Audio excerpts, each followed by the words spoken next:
আসসালামু আলাইকুম সুপ্রিয় দর্শক। আমরা এখন আছি উত্তরবঙ্গের এমন একটি গ্রামে, যেটার নাম রায়পুর। এটা হচ্ছে পার্বতীপুর উপজেলার আমবাড়ি এলাকার আমবাড়ি বা মুস্তাফর ইউনিয়নের সর্ব উত্তরের গ্রাম রায়পুর।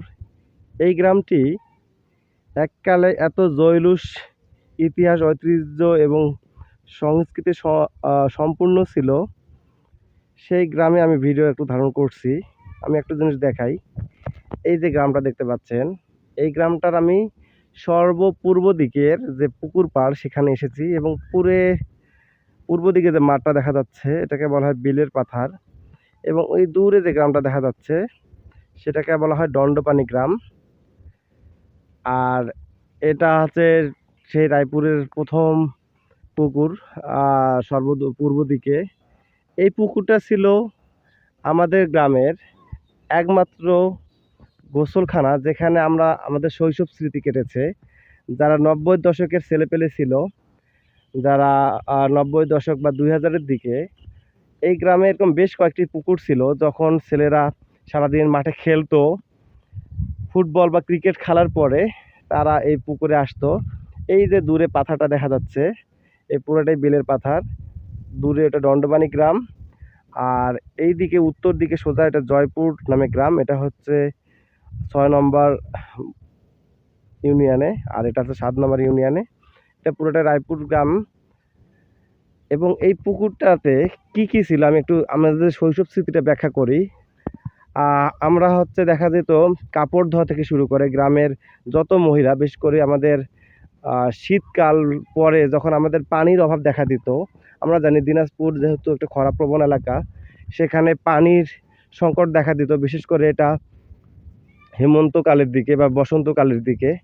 তখন নলকূপে পানি উঠতো না, তখন মানুষ খুব কম ওয়াটার ব্যবহার করত। তো সেই সময়টা আমরা দেখতে পাইতাম যে গ্রামের সকল মহিলারা দল বেঁধে, এই যে একটা আমরা ঘাটের দিকে যাব, এই সেই ঘাট, এই পুকুর পাড়ের ঘাটে মানুষ নেমে গোসল করতো, কাপড় ধুইতো, গরুকে পানি খাওয়াইতো গরুর জন্য। কিন্তু পরবর্তী এই পুকুরটা নষ্ট হয়ে যায়, এটা আমরা একটা দেখতে পাচ্ছি, এটা বায়োগ্যাস প্রকল্প। এখানে একটা গরুর ফার্ম ছিল, এখনও আছে। এই ফার্মে এখানে গোবর পচিয়ে বায়োফুয়েল বা গ্যাস তৈরি করা হয়, এবং এই গ্যাস দিয়ে যাদের এই ফার্মটা, তারা তাদের হচ্ছে বাড়িতে গ্যাস সাপ্লাই বা রান্নাবান্নার কাজ করে। এবং এই পুকুরটা পাশে একটা মাঠ রয়েছে, আমরা মাঠ যদিও বলি, এটা আসলে একটা আমাদের দিকে খলা বা খুলি বলে, বা হচ্ছে উঠান টাইপের। এই মাঠে বা এই যে খুলি বা খলা, এখানে বর্তমানে এই জেনারেশন 2010 পরবর্তী জেনারেশন তারা খেলা করতো। এটা আগে পরিত্যক্ত ছিল। আমাদের একটা বড় খুলি নামে একটা খুলি ছিল। আর এই যে আমি আপনাদেরকে দেখাই সুন্দর করে একটা ঘাট, মানে এটা যদি আমি দেখি পুকুরটাকে, মনে হবে কোনো রাজবাড়ির যে পুকুর ঘাটগুলো থাকে।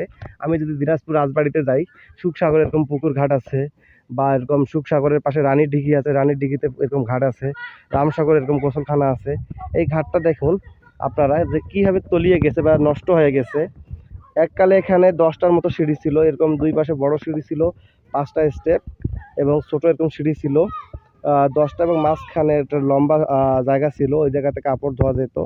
কিন্তু কালের পরিক্রমায় এই জায়গাতে হচ্ছে মাটি উপরে উঠে গেছে, নিচে নেমে গেছে আমাদের এই সিঁড়িটা।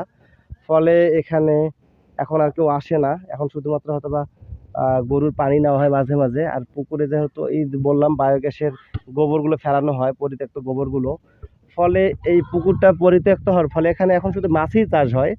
কিন্তু আমাদের যে শৈশবের স্মৃতি, আমাদের যে গোসল করার স্মৃতি, সাঁতার কাটা, হাউড়ি খেলা, পানি দিয়ে হচ্ছে এরকম পানি ছিটানো, বা সবাই যে দুপুরে একটা অবসর সময়, বিকালের দিকে অবসর সময় কাটানো, দুপুরে যে সময়টা, সব নষ্ট হয়ে গেছে। এখন শুধু এখানে ছেলেরা খেলে। আর এই যে আম গাছ দেখতে পাচ্ছেন, এখানে আম হয়, আমের সময় সুদূর আমরা আম খেতে পারি। আরেকটা মজার জিনিস দেখে আমি যে জুম করি, এই পুকুর পাড় থেকে আমরা জানি দিনাজপুরের একমাত্র বড় পুকুরে কয়লার খনি, তাপ বিদ্যুৎ কেন্দ্র।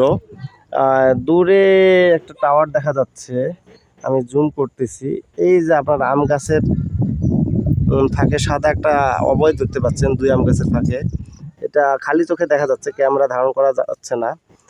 এইটা হচ্ছে বড় পুকুরিয়া কলার খনি। এখান থেকে যদি আমি গুগল ম্যাপে রাস্তা মাপি, মাত্র 7 থেকে 8 কিলোমিটার দূরে অবস্থিত, যেটা আমাদের চোখের মাধ্যমে দেখা যায়।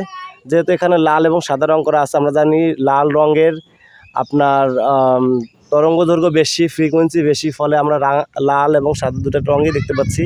বিকালে রোদ পড়ার কারণে ওটা আরও চকচক করতেছে। তাহলে বুঝুন আমাদের এই গ্রামটা বড় পুকুরিয়া কলার খনি থেকে খুব বেশি দূরে না। আর এটা পার্বতীপুর উপজেলার সর্বপশ্চিমের গ্রাম এবং শেষ প্রান্তের, এরপরে শ্রীবন্দর উপজেলা। ধন্যবাদ রায়পুর থেকে, দেখা হবে আবার কোনো একদিন।